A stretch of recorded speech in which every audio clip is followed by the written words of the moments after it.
әтисенә охшаган кыз бәхетле булыр диде халык. Бу гаиләдә әтисенең җырлы юлын кызы дәвам итә. İkisinin de моңлы тавышлары тамашачы күңеленә хуш килә. Һәм алар бүген ашыктан-ашык әңгәмәгә әзер.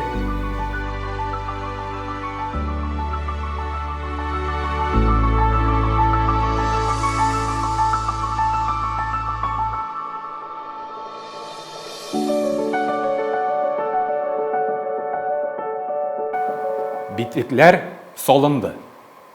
Бездә бүген кунакта әтиле кызлы, җырлы, моңлы гаилә. Татарстанның атказанган артисты Айдар Габдинов һәм популяр җырчыбыз Айсылу Габдинова. Хәерле көн. Хәерле көннәр.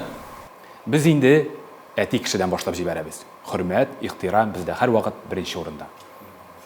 Айдар әфәнде, бала чакта сез чит ил дипломаты булу турында хыяллангансыз икән. Чит ил дипломаты авыл малае өчен чиктән тыш хыял. Космонавт булу кебек. Әйе, бу ни белән бәйле иде? Сәяхәт итү беләнме? Әллә инде чыннан да иптәшләрегез белән уртак телне җиңелдән таба идегезме? Бик кызыклы сорау һәм сезнең шундый хәбәрдар булуыгыз да бик кызыклы. Чыннан да дипломат булырга дигән теләк миндә яшь вакытта ук бер калын дөресрәк ике калын китап килеп эләкте миңа. Джеймс Олдричның дипломат дигән китабы. Мен инде бу китапны укып чыгалуыма үзем дә шикләнмәйдем, иң башта кулыма алганда. Алар калын китаплар, мин әле вакытны яшь малай идем.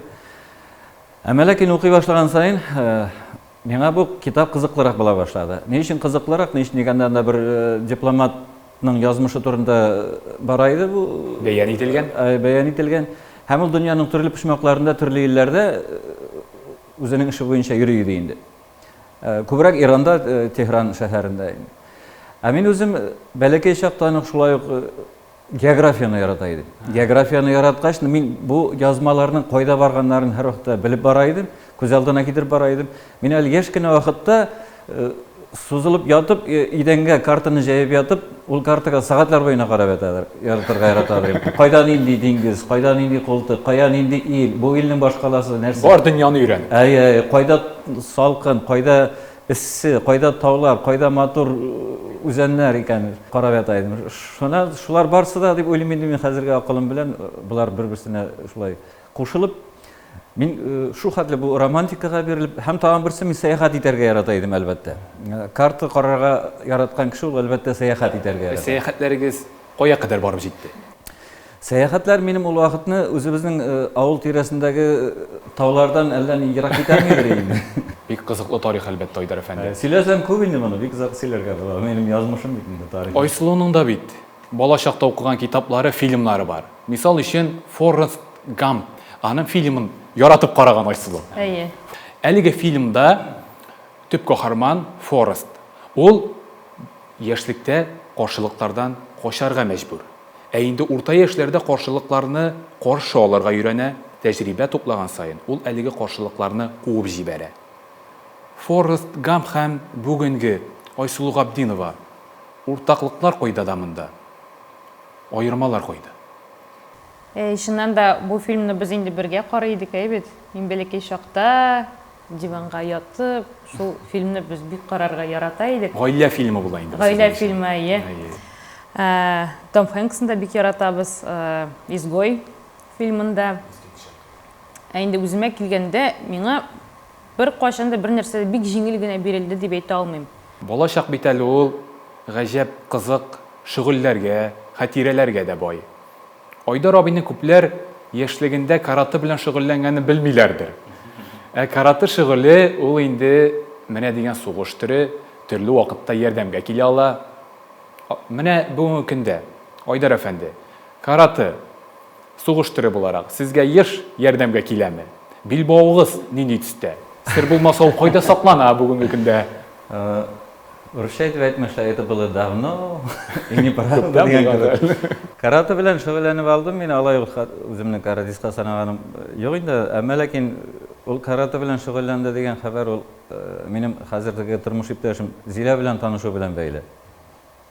Ә, Булай караты белән мин шөгыльләнеп армиядан кайткачтан.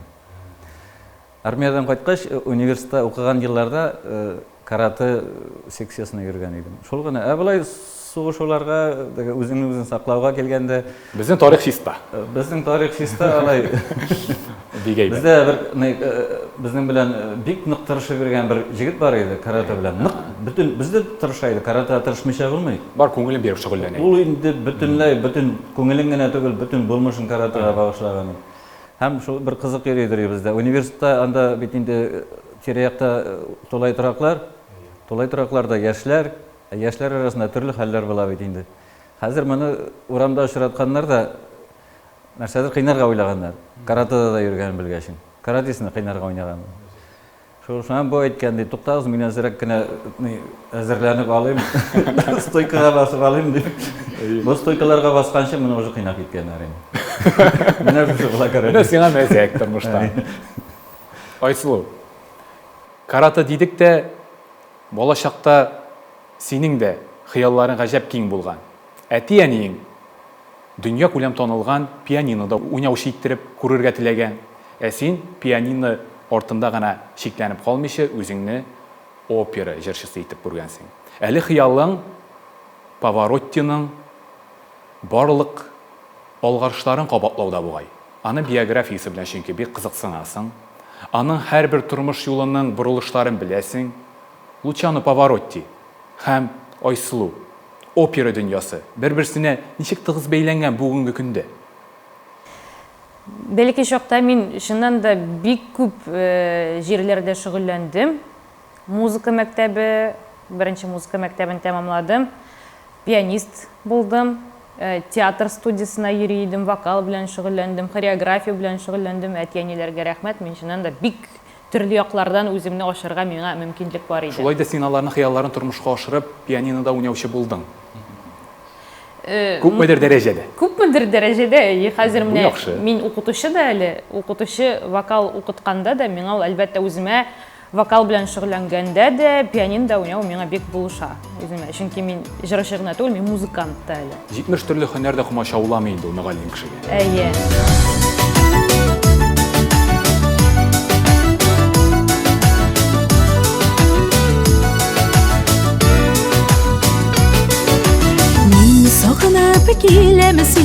Min sağınıp kilemsin aşkına sina canım.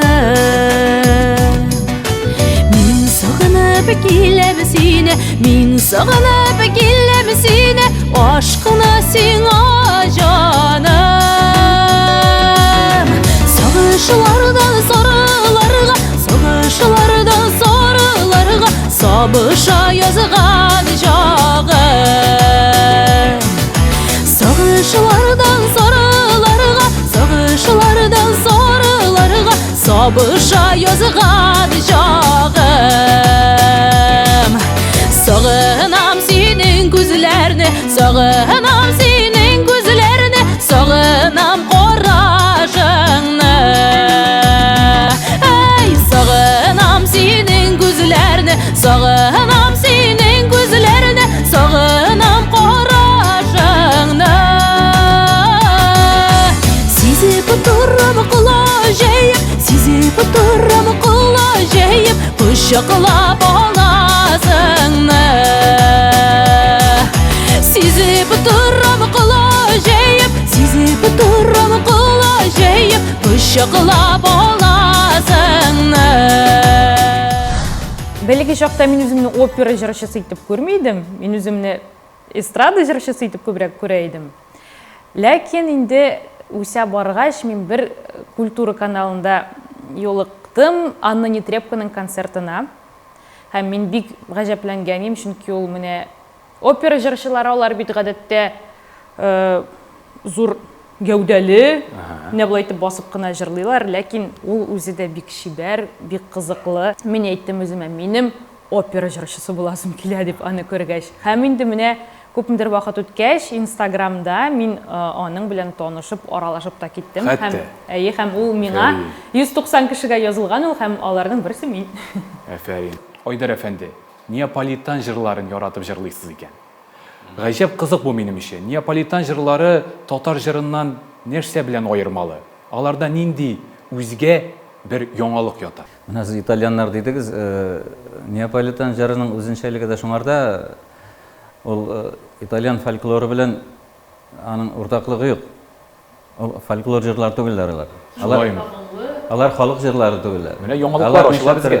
Нишләптер безнең халык арасында Неаполитан җырлары, алар итальян халык җырлары. Әйе. Ләкин алар Неаполитан, шуңардан да Неаполитан, ул Неаполь шәһәре янында туган. Һәм аның үзенә күрә бер стиле бар. Бездәге керәшен фольклоры сыманрак бер династиямы бу, Ул юкмы? фольклор белән берничек тә бәйле түгел. Алар һәрберсе дә автор җырлары.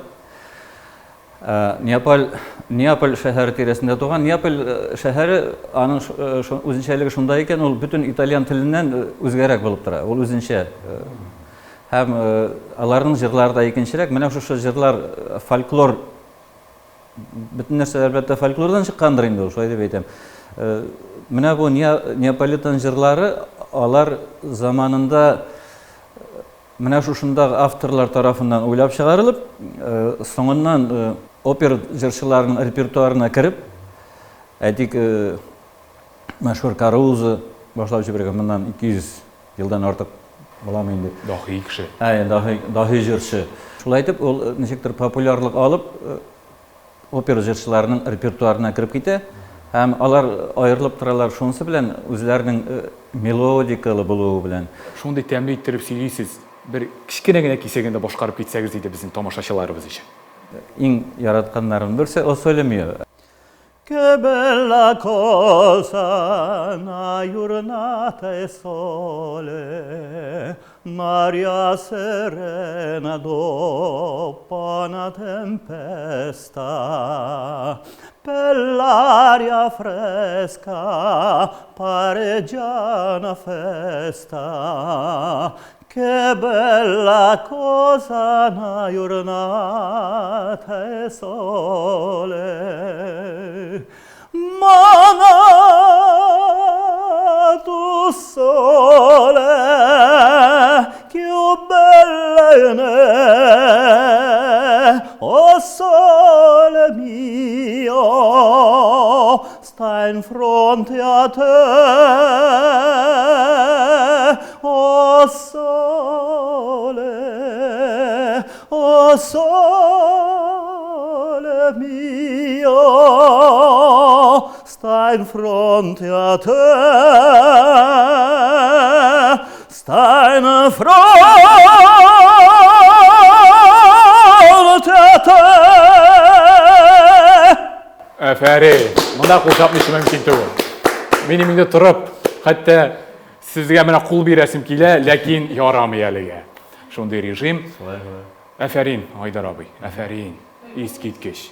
Айсылу, синең тормыш юлыңда иң зур рольне, иң зур борылышны Илфак Шихапов шәхси ясады. Ул синең турыда булай ди. Супер талант. Минем кулыма менә дигән инструмент килеп эләкте. Бу тылсымлы инструмент. Бу гаджет. Мин әле аның белән ничек кулланып бетерәсен дә белмим. Һәм синең белән телевидение язмасында булганнан соң, сез аның белән янәшә утырасыз, танышасыз, ул синең турыда социаль челтәргә язып куя. Мин аны таптым. Шушы очрашудан соң синең музыка юнәлешең, музыка дөньяң ни дәрәҗәдә үзгәрде? Шуннан да мин аның белән эшли башлагач, үзен башкачарак стильдә тоеп карадым, башкачарак җырлап карадым. Һәм аның белән эшләгән вакытта мин әле ул җырларын бик аңлап үтермидем. Яздырган вакытта, хәзер инде менә 3 ел үткәч, мин аларга башкача карыйм һәм инде мин хәзер аларны башкача башкарыр идем. Алар теге философияга бай, шундый тирән мәгънәле җырлар. Һәм бу җырларны башкарыр өчен ниндидер тормыш тәҗрибәсе кирәктер. Син әле ул вакытта бераз яшьрәк идең. Бераз гына яшь үтү кирәк булган. Хәзер менә син аны аңлап алдың. Шулай, әйе, мин дә шулай дип. Алабута җыры Илфак Шихапов җитәкчелегендә эшләгәндә иң төп хитың булган. Аны хәтта Россия радиоларында да яңгыратканнар. Ленинградның эпатажлы төркем, эпатажлы җырлабутаны һәм аны татар телендә тәрҗемә иттереп бар Россиягә яңгыраткан кыз. Синнән инде журналистлар интервью алу рәттән барган, синең яннан китмәгәннәр, син супер-пупер популяр. Шундай шыр булып алды минем тормышымда да. Шуннан да менә Ленинградның ул Лабутены дигән җыры чыккач, мин аны бер дә шатмаган идем, минем өчен ул теге Гадәти, көндәлек, бер көндә онытыла торган. Әйе, һәм инде Данил Сафаров дигән кеше текст язып биргәч, Танылган журналист. танылган журналист. Менә шундый җыр бар бит әле, Лабутен дигән. Әйдә әле җырлап кара әле татарча дип әйткән иде. Мин әйтәм, юк инде, бу нәрсә инде бу? Мин моны җырлыйсым килми дип иң башта мин шулайрак караган идем.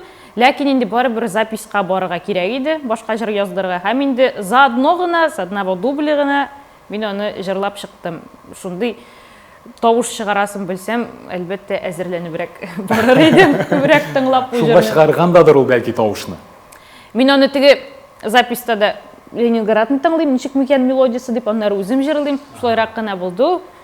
Һәм инде менә аны интернетка чыгаргач, ул чыннан да бер дә көтелмәгәндә русча әйтмешли взрыв. Шортлау Әйе. интернет челтәрендә шортлау тудырды. Әйе, рус телеканалларыннан да шалтыраталар иде, ничегрәк интервьюлар алалар иде. Бер дә көтелмәгәндә булды бу хәл минем өчен. Һәм мин бу җырны инде Волга группасы белән дә җырладым. Алар уйнаган, мин җырлаган. Бик кызыклы минем өчен тәҗрибә булды бу. Бүләк булды минем өчен. Син бит әле анда үзеңнән опера ноталары да кертеп җибәреп, әлеге гади генә бер көнлек җырны тарихта калдырттың. Ничегрәк булды бу хәл?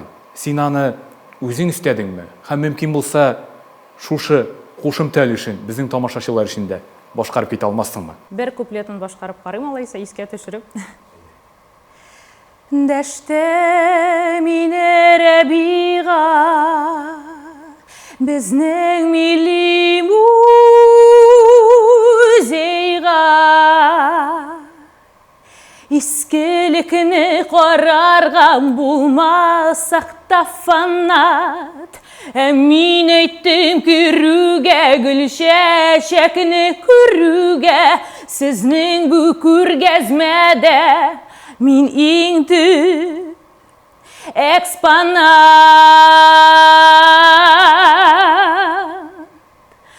Алабутаны ак, өстемин алда утап, алабутаны ак, өстемин алда утап, алабутаны ак, өстемин алда утап, алабутаны ак, өстемин алда утап. Афәрин Айсыл. Хәзерге көндә бик актуаль җыр. Хәзер Алабута. Алабута бик күп үсә. Рәхмәт, рәхмәт Айсылу.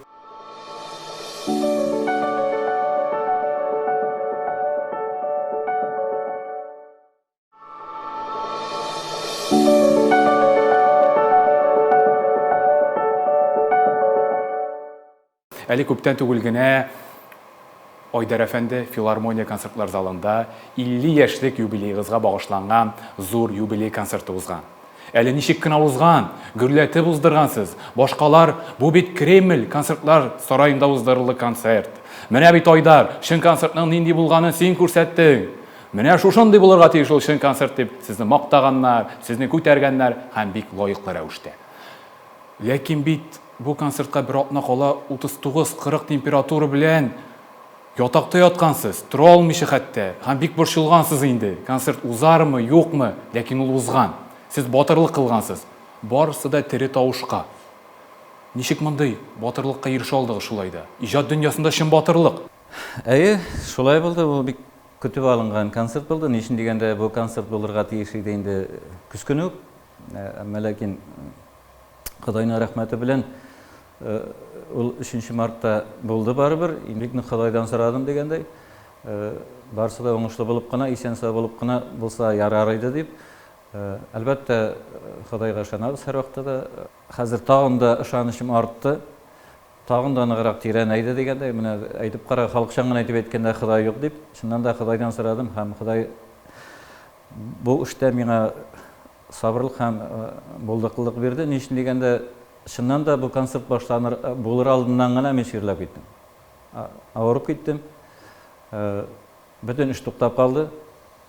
Нишин дигәндә, бөтен репетициялар фонограммага түгел, негізде оркестрға бара, тірі тауышқа бара еді.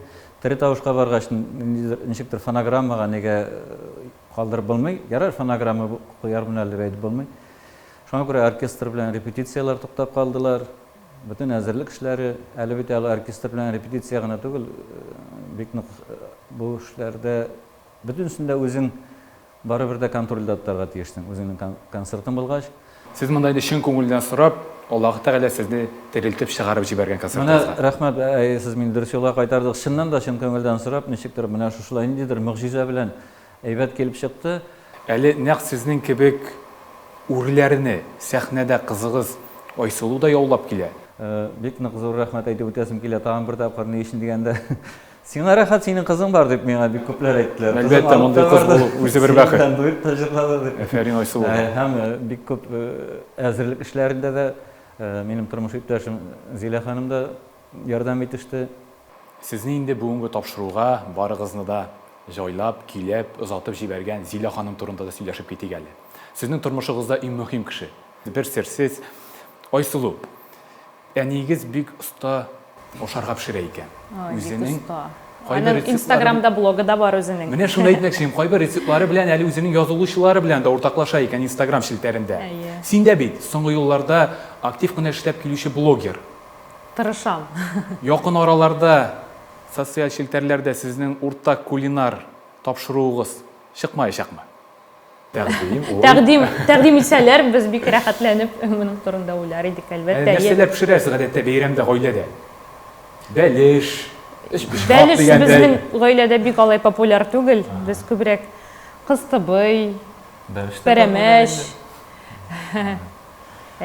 төрле ашлар, салатлар. Аңа килсә, соңгы 1-2 ел эчендә шундый нәрсәләр пешерә башлады. Мин элек аларны күреп тә белеп білмәгән әйберләр пешерә башлады. Блог алып баргач үзенә дә кызык бит инде, төрле рецептлар эзләп, үзе ясап карап, шуларны безнең сәяхәт. Безгә дә рәхәт. Ул блог алып бара башлагач. Айдар абый әйтә, мин Зиләнең пешергән барлык ризыкларын да яратам. Иң тәмле ризыклар Айдар Габдинов өчен ул нәкъ менә тормыш иптәше Зилә ханым пешергән ризыклар икән. Үзегезнең кулинар сәләтләрегезне күрсәтеп караганыгыз булдымы? Аш-су бүлмәсендә. Сыр итеп кенә әйткәндә булды. Әмма ләкин мин аны кешегә күрсәтеп түгел, үземә үзем күрсәтеп карадым. Бәләкәй чаклардан алып, безнең авыл баласына бит ниндидер торт кебек нәрсәләр җитешеп бетмидер. Торт, баллы әйберләр җитешеп бетмидер. Һәм бу проблеманы мин үзем хәл итәргә маташып карадым. Барыбер кулинарияга бәйле бит инде. Ниндидер журналларда менә шу торт пешерүгә өйрәтелгән ничек нәрсәгә өйрәтә, менә камыр, менә шикәр, менә он, менә күкәй, менә тагын нәрсәләр шуларны кушалар икән, үзем укыдым да. Һәм әтиәниләр өйдә юк вакытта бөтенсендә табып, кайда он, кайда нәрсә икән барсын да табып, бик күп булгатып шулар белән маташып караган чакларым булды. Ул минем беренче кулинар адымнарым инде. Шуннан соң жайлап кына инде төрле ашлар пешерергә, ашлар шулай өйрәтелгән анда. Элек бит инде традицион гына итеп аш пешерәләр. Әтиәниләр көне-төне эштә дигәндәй. Өйдә тормыйлар. Ашларны гадәттәгечә генә түгел, бәрәңге ит суган гына түгел, башкачарак төрле яшелчәләр кушып. Әмма ләкин төрле чаклар бар, ул теге кулинар чакларында менә шуны пешереп бетергәч, беркемгә күрсәтмичә генә чыгарып төккән чакларда. Хәтта буладыр. Бу үзенә күрә бер кыюлык. Айсылуның кыюлыгы ул Яңа гасыр телеканалында инде менә ничә еллар кайнар хит парадын алып бара. Зур тәҗрибә Айсылу. Зур тәҗрибә. Туры эфирдә. Телевидение инде ул аерым дөнья. Ул сәхнәдән аерыла билгеле. Телевидение сиңа нәрсә бүләк итте? Ниндирәк мөһим дәресләр, киңәшләр аласың һәрбер төшерелү чорында? Тарихында сөйләп китәсем килә, минем телевидениегә килгән. Мин иң башта инде студент вакытта ук мин вокал укыта идем балаларга. Һәм инде мине вокал укытучысы булып белә торып чакырдылар «Поем и учим татарский язык» дигән проектка. Балаларга татар телен җырлар аша өйрәтү дәресләре иде инде ул, телевизион дәресләр. Һәм инде шуннан соң мине худсоветта күреп алып, яңа проект ачылырга тиеш иде «Кайнар хит» дигән, шунда кастингка чакырганнар иде. Мин үзем, минем теге бик тәҗрибә юк иде, алып баручы буларак белемем дә юк иде. Мин бик куркып кына ярар инде чакыргач барам дип барган идем. Һәм инде мине чакырдылар алып барга. Бу минем өчен теге Көтелмәгән хәл. укуым да шунда булды, сразу алып баручыга белем алу да шунда булды. Һәм минем бик зур рәхмәт әйтәсем килә, чыннан да бу минем өчен бик зур тәҗрибә, бик зур мәктәп. Камера алдында үзеңне тоторга, дөрес сөйләшергә, тавышны дөрес күрсәтергә, җырлау миңа ул яктан бик булышты. Син әле музыка өлкәсендә гаҗәп кызык сынаулар да эшлисең. Экспериментлар дип атыйбыз без аны. Әле беркем дә белмәгән Постой паровоз җырын фильмын бөтен кеше белә. Юрий Никулинның гитара тотып утырганы барлык халык белә. Син аны татарчага тәрҗемә иттереп башкаргансың. Аны Илфак Шагапов тәрҗемә иткән иде. Илфак әфәнде белән бергә эшләгән ишегез. Бу җырны бик күп тамашачы белмидер. Аның тарихы ниндирәк? Аның тарихы юк. Илфак Язылды абый да сүзләрне җырланды. язган иде, җырлады иде, мин җырладым. Бераз гына Тарихы юк. тамашачыларга тәкъдим итәргә теләмисеңме? Бер өлешен. Белмим, бер куплетын җырлап китсәк буладыр. Әйдәгез. Тукта, паровоз, көпчәкләр әйләнмәгез, кондуктор, син тормозларга бас. Әни янына мин кайтам соңгы тапкыр, башкача инде кайтып булмас. Әни янына мин кайтам соңгы тапкыр, башкача инде кайтып булмас. Әфәрин. Менә шундыйрак. Әфәрин. Әле мондый татарча версияны ишеткән юк иде. Җыр танылган, Илфак Шиһаповның кулы күренеп тора. Ул бик матур тәрҗемә ителгән һәм бик уста башкарыла синең тарафтан. Айдар әфәнде, музыка өлкәсендә сез дә еш барасызмы мондый экспериментларга дип әйтик? Яшьлектә булмадымы гитара тотып, сез бит инде классик җырчы, әле беләбез сезнең Өфе каласындагы беренче татар радиосы Шәрекътә алып баручы булганыгызны. Ниндирәк вакытлар булды бу? Сезне диктор иттереп күз алдына китерү дә хәзер кыен бит. Аны теге гитара тотып уйнау эксперимент дип санамасам инде. Мин армия хәтле гитарда уйныйдыр. Әгәр дә сер итеп кенә әйткәндә, аңа этәргеч булды минем ике туган абыем Рафаэль һәм мине бик нык гаҗәпләндергәне һәм илһамландырганы шул булды. Бездә Салават Юлаев һәйкәлен беләсез бит Уфада. Салават Юлаев һәйкәлендә Питашок дип йөртәләр, шул Питашокка яшьләр җыела башладылар. Менә бу 80нче еллар ахырында һәм яшьләр шунда татарча, башкортча җырлый башладылар. Элек аңа хәтле андый нәрсә юк иде. Һәм шунда минем Рафаэль абыем әзрәк кенә гитарда уйныйдыр. Гитарда бит гадәттә урысча көйләр уйнар иде. Ул татарча көйләр уйный башлады. Һәм татарча көйләр гитарда уйнап, үз янына бик күп яшьләрне, аеруча кызларны җыядырган. Кызлар татарча гитарда уйнаган җегет янына бик нык җыелалар. Кызлар булганда күңелле һәрвакыт була. була. Әлбәттә күңелле. Кызлар арасында авторитет, популяр гитаралар. Шуңардан соң минем дә татарча көйләрне гитарда уйнап карыйсым килде. Һәм мин аңардан өйрәнә башладым. Беренче аккордларны ала башладым. Менә бу аккорд һәм җырларны анда һәрберсенең аккордларын шулай дип кенә репертуар туплый башладым. Һәм үземә гитарда сатып алдым, хәтта армия хәтле. Һәм шулай дип репертуарда минем күпмедер җырлар җыелып китте татарча шулай. Һәм теге туры килгән вакытта, шулай торакта, әлбәттә теге Регена гитарны алып, азрак үзенчә кызлар янында Суккан чаклар. Җырлап утырган чаклар бар. Әмма ләкин армиядан кайтуга ул минем гитарны ниндидер сәбәп белән, мөгъҗиза белән ялгыш инде әлбәттә сындырып куйганнар, ватып куйганнар. Юнсезләр. Һәм шул килештереп калды ул гитара. Тагын миңа ничектер тәкъдим килде, мин аны үзем хәтерләп тә белмим, менә каян ничек килде ул. Беренче татар радиосы ачылды Казанда. Татар телле радио, ул Шәрык радиосы. Ул вакытны Шәрык радиосы дип аталадыр, Аны бер әрмән кешесе оештырган иде. Исеме дә бит әле. Шәрык. Исеме Шәрык дигәннәре. Русча Шәрык, кстати.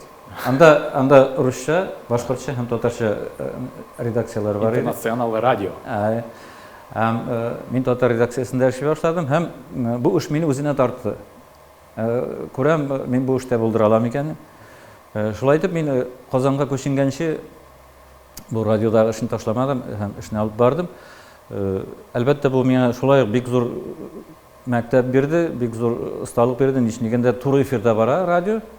Туры эфирда еш кына импровизация ясап, инде үзеңә теге бөтен нәрсәне дә кәгазьгә генә язып бетереп булмый, кәгазьдән укып кына булмый. Без инде турыдан-туры сөйлибез. Җайлаша белү дә мөһим эфирда. Зур дәрес.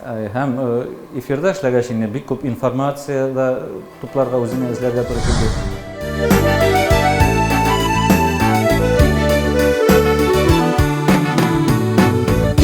Mini dilden sina kaytıp gidem, unutmagan iken söyünbikem. Mini kimdir kuşağına aldı, tanımay da duram seniken.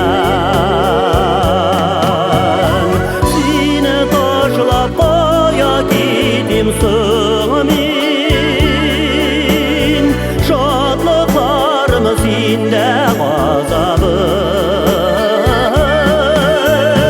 Sinine getügeldir de belki Min seni kelekin kazanım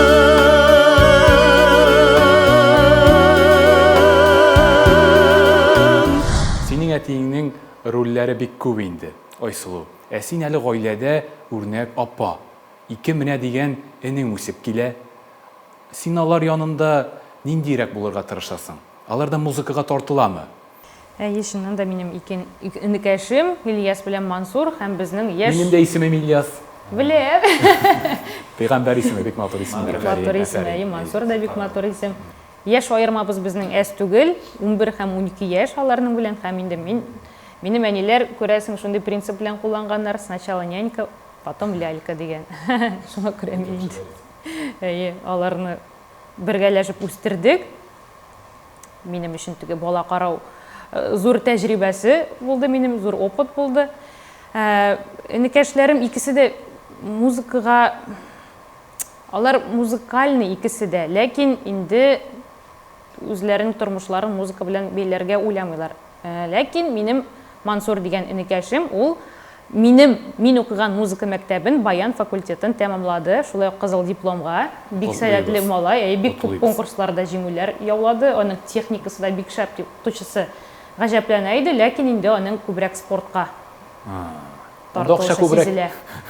Анда акча күбрәк булыр мөмкин, аңлаша. Белмим инде, төрлечә булырга мөмкин. Әле Айсылуның менә мисал өчен минем әйтәсем килгән иде, татар кызы икәнен, Вахапа фестиваленең беренче лауреаты икәнен күпләр бәлки белеп тә бетермидер. Татар кызы бәйгесен җиңү, охо, безнеңчә, нинди дәрәҗәле ул. Анда кайсы яктан гына сынап карамыйлар татар кызын.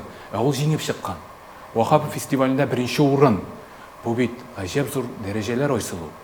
Шушы конкурслардан соң, бәйгеләрдән соң Айсылу Габдинова башка шәхес булып чыгып киттеме? Үзеңә һәрбер бәйгедән син күңелеңә нәрсә алып барасың? Иң беренче тәҗрибә әлбәттә. Менә шул татар кызы инде мин мәктәптә укыган вакытта булган иде, ләкин анда нинди генә бәйгеләр юк иде инде син әйтеп киткәнчә. Хәтта тукмаш кисүдә бар. Тукмаш кисү, мин таныш аның белән бераз гына. Әфәрин. Картина буенча сөйлә, анда төрле яклап үзеңне ачасың, камилләштерәсең, һәм инде бу минем өчен бик зур мәктәп булды. Вахапов фестивале һәм анда җиңү. Синең башланып китә Вахапов фонды белән эш дәврең.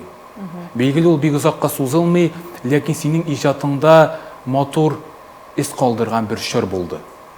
Син үзең ничек бәялисең бу вакытларны?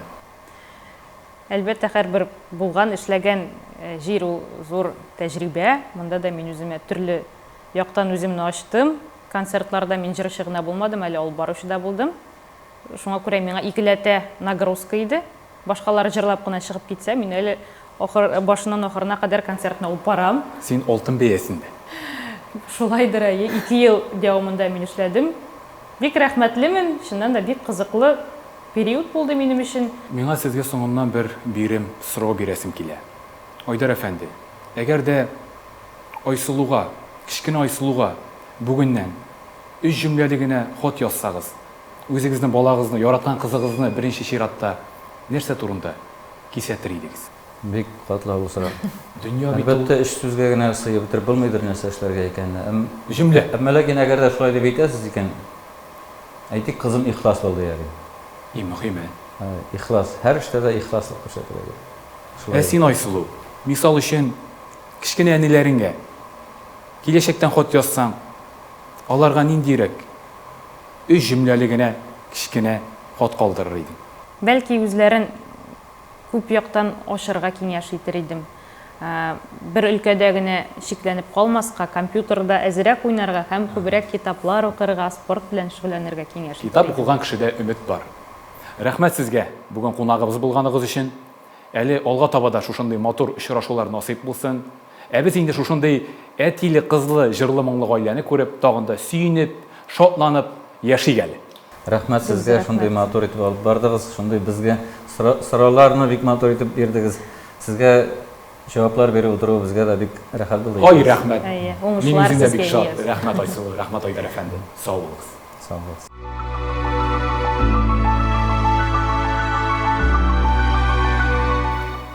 Битлекләрне салдырдык. Серләрне калдырмадык. Киләсе очрашу. Киләсе битлекләрне. Ә бүгенгә сау булыгыз.